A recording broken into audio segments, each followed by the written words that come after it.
All right, so here we go.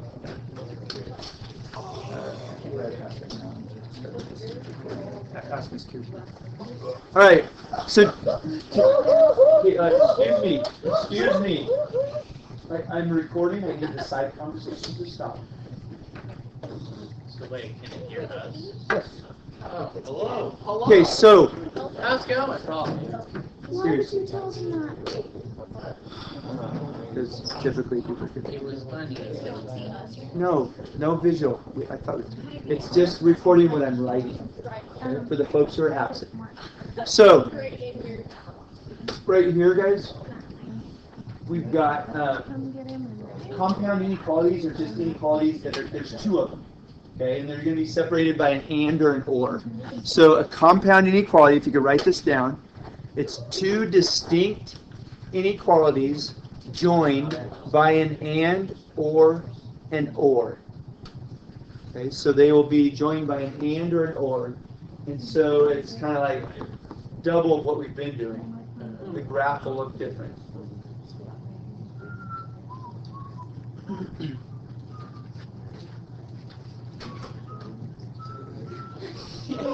Daniel. Okay. When they are separated by an and, the graph or solutions are the overlap of the two inequalities. Okay, so when you have an and separating the two of them, you have an overlap of the two inequalities.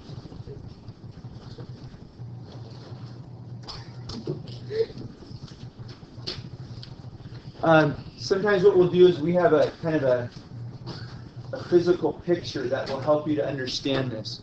When we say the overlap, what we mean is that if I were to graph this, say I have these 2 points, it's everything in between those 2 points, and what we call this is the curl bar, as in what you might see in the weight room. You've got a bar in between, the two weights, the weight on each side, right, or more. And so when you have an and in your inequality, your graph will look like a curl bar. Okay, that's what we mean by the overlap.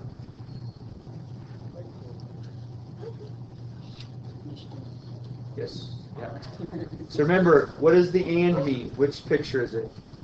This. Curl bar. Okay, it should look like a curl bar. The or, on the other hand, is when the graph or solutions are each of the two inequalities. So it's taking both inequalities here, okay, both of them, and putting them together.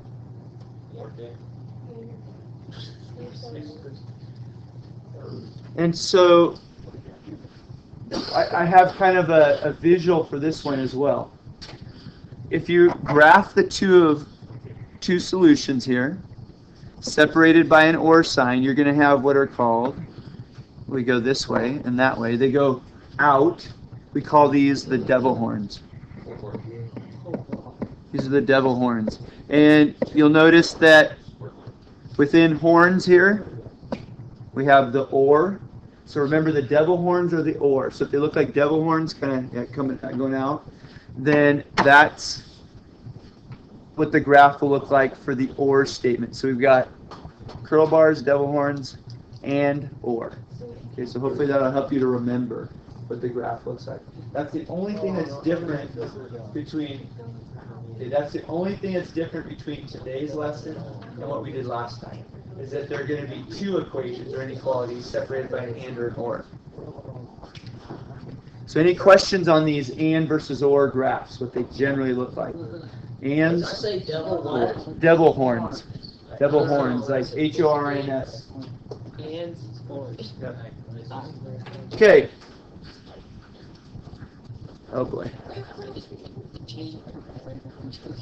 We are going to skip the interval notation. You do not need that in this course. So we will skip over the interval notation. And we're going to skip down to problem 1 down there. And I'll it says devil horns. Devil horns. It looks like an H. Well, I'm having trouble with my smartboard here. It's a little bit off. So devil horns. Yeah. You're smart for it. Because that's what happened in football yesterday. I said somebody else go up, but that's that game. I haven't thrown it since the beginning of the season. Okay. Got it? But down here on problem 1, we're going to write the inequality first, and then we're going to graph it. And it's either going to look like a curl bar, if it's and, or devil horns, if it's or. So it says here, all real numbers, I'm going to represent that with x, that are greater than -2, and, okay, the key word is and here. Curl bar. All real numbers, x, that are less than 6. So the first thing you guys have to decide after you write down the two inequalities, before you get to the curl bar, is do we have an open or closed circle at each of these numbers? Because there is no line underneath either one of these, they're both going to be open circles. So at -2, we better label this first. Let's place 0 in the middle. So place 0 in the middle. -1 would be to the left of it. -2 would be 2 units to the left of 0. This would be 1, 2, 3, 4, 5, 6. So at -2, we have an open circle because there's no line underneath that inequality. At 6, we also have an open circle. So we have to decide first if it's open or closed circle. Then here's where the curl bar or devil horns comes in. The compound inequality has an and in between them. So which one is it? That's the curl bar. Curl bar. So that means we Highlight connect them, shade everything in between. Okay. like last week. I don't think we've done any like this No, we yet. were like in like. They're either going one direction or the we were other. doing this and this in 6th grade. It was so funny. Now we're just doing this. Okay. The second one says all real numbers. We'll call that x. All real numbers that are less than 0. So there's all real numbers x that are less than 0, or greater than or equal to 5. Greater than or equal to 5 would be x greater than or equal to 5. We have a line underneath it. So that's going to vary. Well, first, before we do curl bar or devil horns, we've got to go ahead and decide if this is open or closed circle. So if I place 1 is open, yeah, place a 0 right there. I'm going to put a -1 just for perspective here. And then I'm going to count 1, 2, 3, 4, 5 units to the right. So there's my 0 right about in the middle. I have an open circle at 0. I have at 5 a closed circle because of the line underneath it. And this says x is less than 0, so less than 0 is going to be that way. X is greater than or equal to 5, that way. We already know what to expect. It's an or, so they are devil horns, yeah. There's our devil horns going opposite directions, so that's it. Shouldn't be like the double horn. I know, that's why I did the first time. I could have made them go curve up. But anyways. Good job, guys. Good teamwork. Alright, so I'll let you finish copying that down. And then we're going to go to the next page here. We have a few more examples. We're going to get into ones where we have to solve the inequality. And one's going to be an and, one's going to be an or, and one is, well, it's an and, but it's it's a word problem, a different one, an application of this. It's fine. I still can't stop doing this.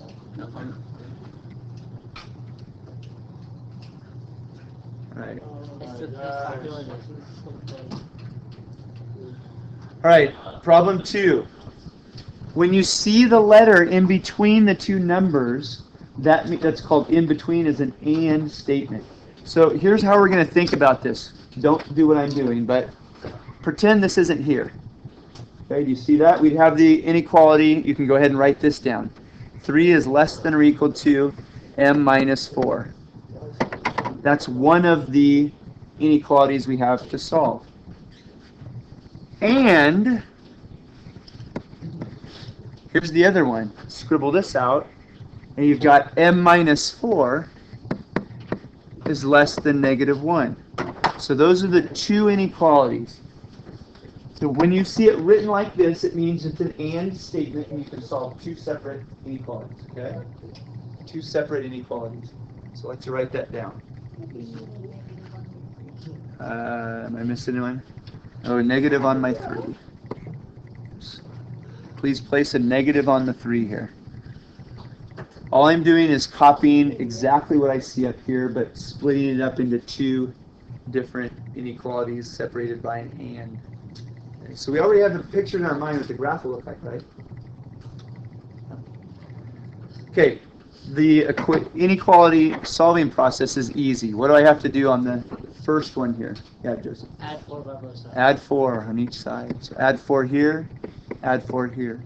So I end up with 1 is less than or equal to m. Now, here we are, guys, back. I'm asking you to graph these, right? So we probably should go ahead and get the letter on the left, like we talked about, right? So if I move the m over here, what happens to the inequality? It flips. Flips. And then okay, let's go ahead and solve this guy over here. What do I have to do to each side over here to get the m by itself?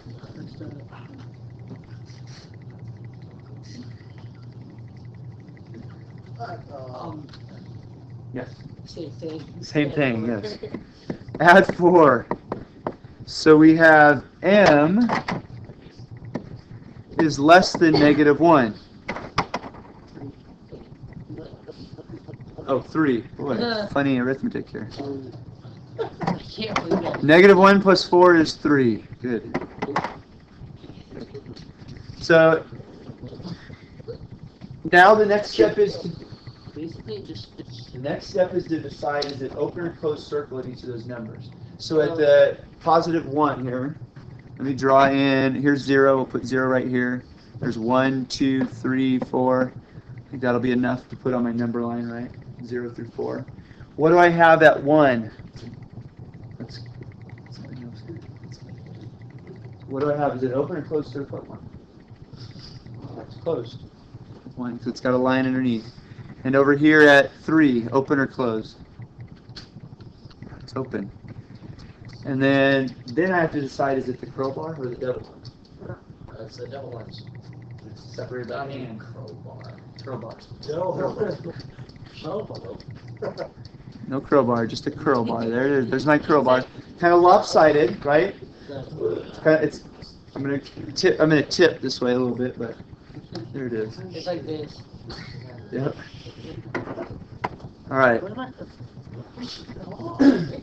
Okay, this next problem is something that I get asked this question sometimes. It's like, what do I have to get on my test to keep my grade of whatever in the class? This is, what do you have to get on the test to keep a grade of B in the class? So it says, to earn your B in the algebra course, you must achieve an unrounded test average between 84 and 86 inclusive. So I'd like you to write the 84 right here, and the 86 all the way over here. Leave some space in the middle. We're going to put symbols here, like that. Okay, so I want to leave a big space in the middle. Okay, we're making a compound inequality. Compound inequality. So here's what this says.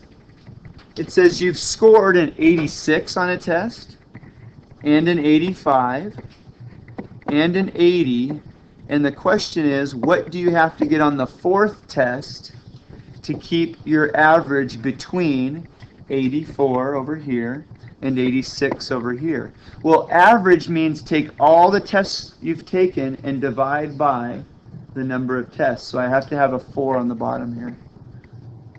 Okay, so that's what that looks like. I take all my tests plus the one I haven't taken yet, that's what I'm trying to solve for, and divide it by 4.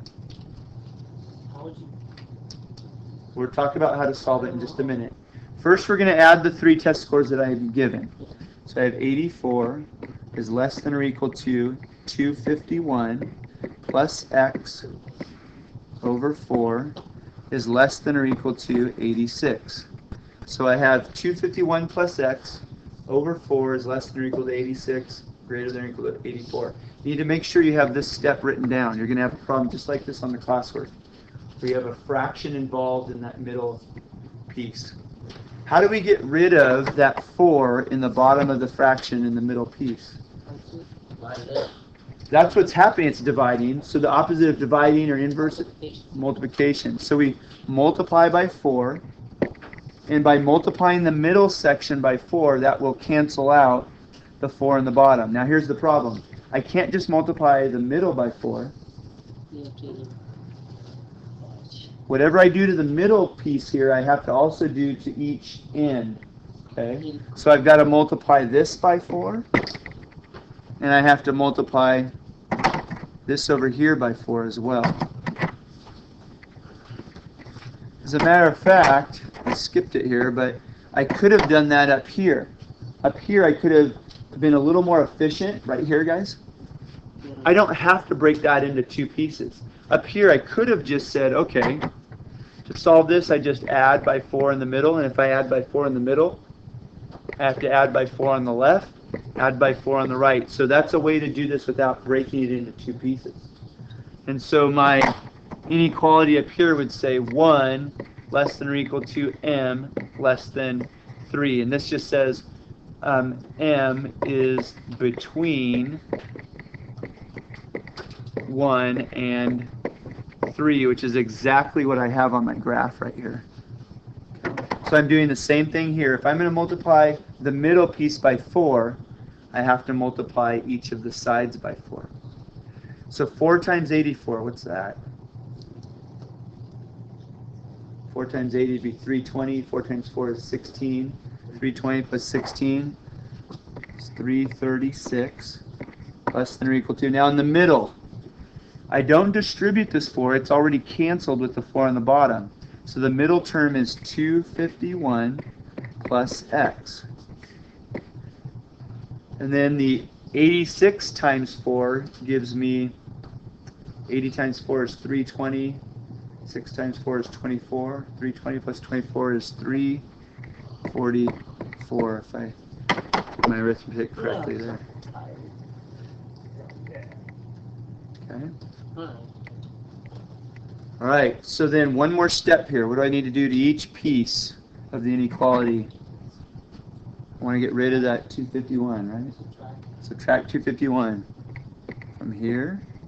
Subtract 251 from this guy. And subtract 251 from this guy. And so 336 minus 251 will give me, that's a 5. 13 minus 5 is 8. So 85 is less than or equal to x is less than or equal to, that's a 4 minus 1 is 3. 14 minus 5 is 93. So what is this telling me? You have to get a 93. I don't have to get a 93. I could actually get An 85. I could. So somewhere between Those 2. 2 will keep me at a B. Okay. So anything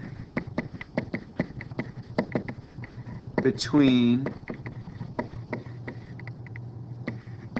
an 85 and 93 will keep me at a B grade.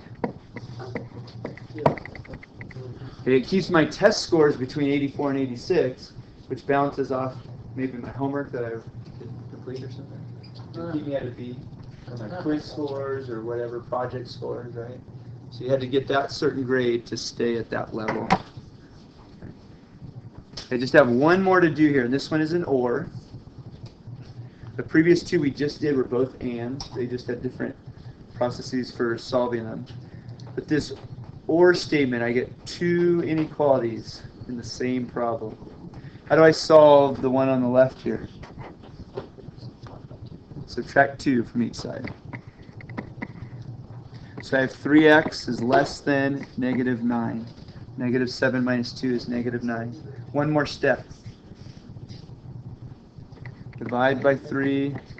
So x is less than negative 3 here. So that's 1/2 of the inequality. So x is less than -3, or on the right-hand side, I'm going to subtract 5 from each side. That's the first step. So I have -4x is less than -4. Oh, that's funny. And then when I go to divide each side by -4, I have x is, flip the inequality, greater than 1. So those are my two different inequalities. We've got to solve both of them. At -3, let's go ahead and place the 0 in the middle here. Let's count over 3 units to -3. And then over here we have 1, 2, 3 in that direction. So I have at -3, open circle, right? Open circle at -3. I think At 1, it's an open circle. So we do each of those first. And then the next step is decide if it looks like the crowbar or the devil. I didn't know what it is. It's Can you good. move the I will. So crowbar or devil horn? Stretch there. This is an or statement. Yeah. Double horns. It's going to look like the devil horns, yeah. So you're going to do this as a skill test on Friday, guys. I will either give you an and or an or. We're going to switch back and forth between the two. We usually go like the first one might be an and, the next one might be an or, the third one might be an and. And an or. Okay. So guys, excuse me. So you'll have one or the other, an and or an or, okay, on Friday. Any questions on this? No, I'm still copying them down. I know. Yep.